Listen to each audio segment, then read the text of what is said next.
Sirkus politik menuju terbentuknya koalisi besar sepertinya semakin nyata.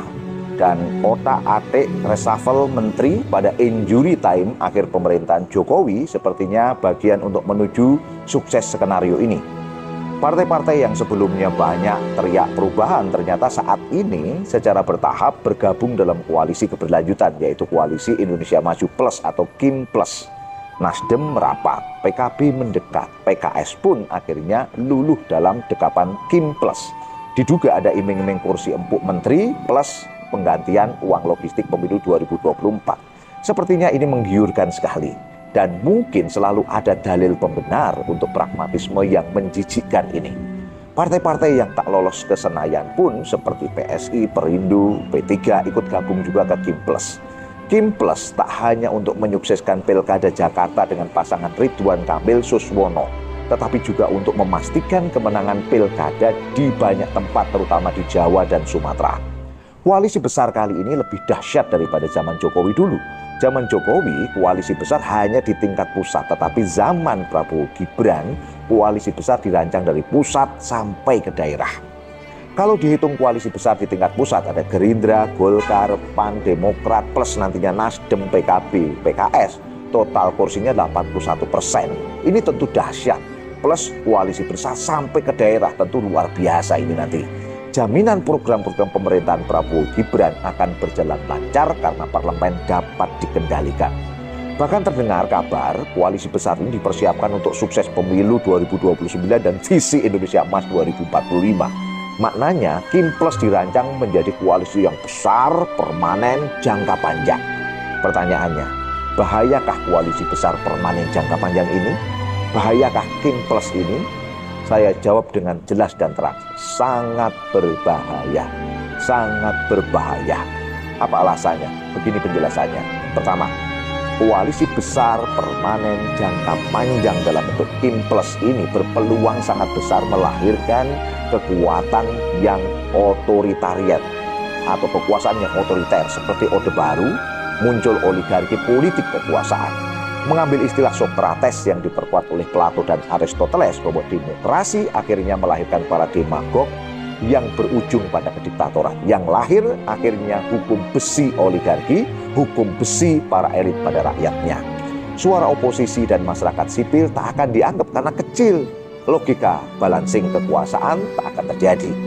Bahaya yang kedua, koalisi besar, permanen, jangka panjang dalam bentuk KIM Plus ini hanya akan melanggengkan pembangunan dengan corak ideologi kapitalisme yang lebih parah, yang berujung hanya menguntungkan segelintir kalangan oligark dan membuntungi rakyat banyak.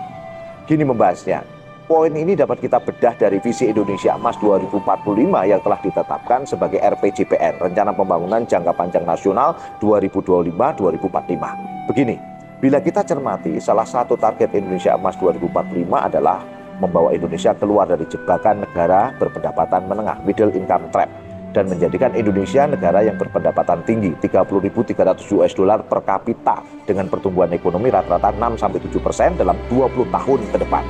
Logika ini kelihatannya indah, tetapi ini sebenarnya adalah jebakan indikator ekonomi kapitalisme. Begini membacanya, kita lihat saja. Pendapatan per kapita Indonesia pada akhir 2023 menurut data BPS adalah 4.900-an US dollar, sekitar 75 juta rupiah per tahun per kepala. Per kapita, maknanya per bulan per kepala pendapatannya 6.250.000 rupiah.